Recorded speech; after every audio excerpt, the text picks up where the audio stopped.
किसी समय की बात है। उत्तर भारत के एक शांत और हरे भरे गांव हरिपुर में एक दंपति रहते थे, राम और सीता। साधारण किसान थे, परंतु दिल बहुत बड़ा था। उनके चेहरे पर हमेशा मुस्कान रहती थी और गांव के हर व्यक्ति के लिए वे एक आदर्श जोड़ी माने जाते थे। उनकी एकमात्र संतान अर्जुन पढ़ा लिखा और समझदार युवक था। अर्जुन की शादी रिया नाम की एक सुंदर लेकिन महत्वाकांक्षी लड़की से हुई। रिया पढ़ी लिखी थी, शहरी जीवन की चकाचौंध में पली बड़ी थी और अक्सर गांव की सादगी को नीचा समझती थी। शादी के शुरुआती दिन सब ठीक थे। रिया को गांव की सादगी नई लगी और उसने भी सोचा था कि वह इस नए जीवन को अपनाने की कोशिश करेगी। राम और सीता ने भी उसका दिल खोलकर स्वागत किया। उन्होंने उसे बेटी की तरह अपनाया। पर धीरे धीरे रिया की असली सोच सामने आने लगी। वह अक्सर कहती, यह गांव बहुत पिछड़ा हुआ है, यहां तो कुछ भी अच्छा नहीं मिलता। मम्मी पापा, आपको अर्जुन को शहर में नौकरी के लिए भेजना चाहिए, और वैसे भी आपने इतने साल मेहनत की है, अब हमें कुछ फायदा मिलना चाहिए। एक शाम सब लोग आंगन में बैठे थे। राम ने धीरे से कहा, रिया बेटा, हमने सोचा है कि अपनी जायदाद का कुछ हिस्सा अब बच्चों को दे देना चाहिए। तुम्हारे हिस्से की भी हमने तैयारी कर ली है। रिया की आंखें चमक उठी। सच में बाबा, मैंने तो सोचा भी नहीं था। आप दोनों तो कितने अच्छे हैं। राम अंदर गए और एक बड़ा थैला लेकर लौटे, भारी भरकम कपड़े में लिपटा हुआ। यह रहा तुम्हारा हिस्सा बेटी। रिया ने थैला खोला। अंदर पत्थर थे, कुछ छोटे कुछ बड़े। वह चौंक गई। यह क्या मजाक है। गुस्से से थैला जमीन पर फेंक दिया। मुझे ये पत्थर नहीं चाहिए, मुझे पैसे चाहिए, जमीन चाहिए, ये मेरी बेइज्जती है। सीता उठी और थैला उठाकर रिया के पास रख दिया।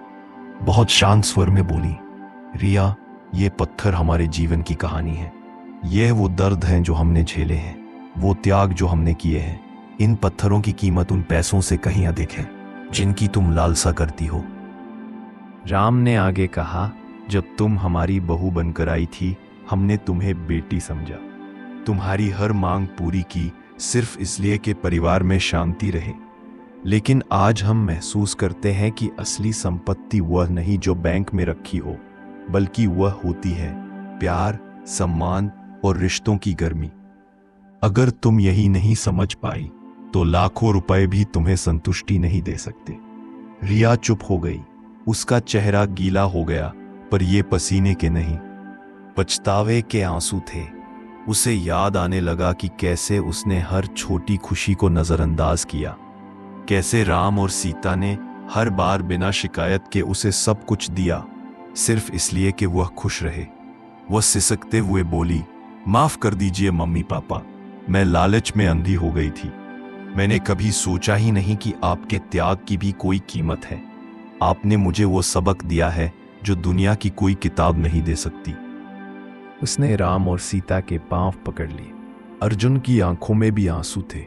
वह भी झुक गया और परिवार एक दूसरे के गले लग गया। उस दिन के बाद रिया सचमुच बदल गई। उसने हर काम में सीता का हाथ बंटाना शुरू किया। खेतों में भी साथ जाती, खाना भी खुद बनाती। उसने अपनी चीजों को लेकर शिकायतें बंद कर दी और हर छोटे काम में खुशी ढूंढने लगी। गांव में जब यह बात फैली कि राम सीता की बहू अब एक आदर्श बहू बन गई है, लोग खुद आकर उसे धन्यवाद देने लगे। एक दिन एक बुजुर्ग महिला ने कहा, बेटी, तू तो अब हरिपुर की मिसाल बन गई है। तूने दिखा दिया कि इंसान चाहे तो बदल सकता है।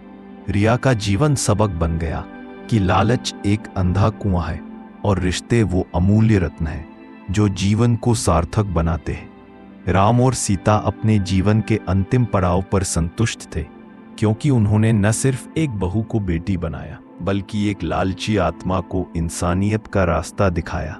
संपत्ति वो नहीं होती जो गिनी जाए, बल्कि वो होती है जो दिल से निभाई जाए। तो दोस्तों, उम्मीद है कि आपको इस वीडियो से कुछ न कुछ नया सीखने को जरूर मिला होगा। अगर वाकई में आपको यह वीडियो अच्छा लगा हो तो कृपया इसे लाइक और शेयर जरूर करें और हमारे चैनल बुद्धा टॉक्स को सब्सक्राइब करना बिल्कुल न भूलें। हम इसी तरह की और भी ज्ञानवर्धक कहानियां आपके लिए लाते रहेंगे। और नीचे कमेंट करके बताइए कि इस कहानी से आपने क्या सीखा। आपके विचार हमारे लिए बेहद मूल्यवान है। धन्यवाद।